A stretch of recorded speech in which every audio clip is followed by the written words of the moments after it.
Subscribe করে দেন। আসসালামু আলাইকুম, ওয়েলকাম টু দা হেসেল চ্যানেল। আমার আজকের রেসিপি আমের ঝুরি আচার। আমি প্রথমে 3টি আম ভালোভাবে পরিষ্কার করে ধুয়ে ছাল ছিলে নিয়েছি।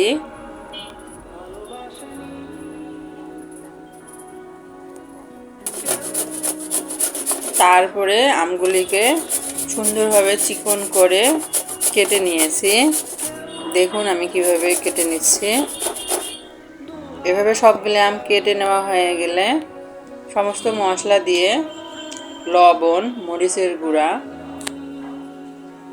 জিরা ধনিয়ার গুঁড়া, পাঁচফোড়নের গুঁড়া,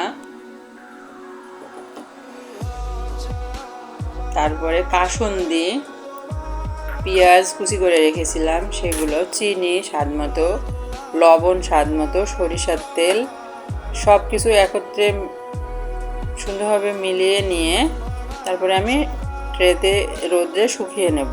দেখুন আমি কীভাবে শুকাতে দেই। এভাবে আমি একদিন সারাদিন রোদে শুকিয়ে নেওয়ার পরে এরকম হয়েছে। এবারে আমি সবগুলো একত্রে করে সরিষার তেল গরম করে ঝুরি আচারের মধ্যে দিয়ে দেব। এভাবে ঝুরি আচার করে বছরের 1 বছর নর্মালি 1 বছরে রেখে খেতে পারবেন। দেখুন এই আচার, ঝুরি আচারটি বানিয়ে খেতে কতটা মজাদার হয়।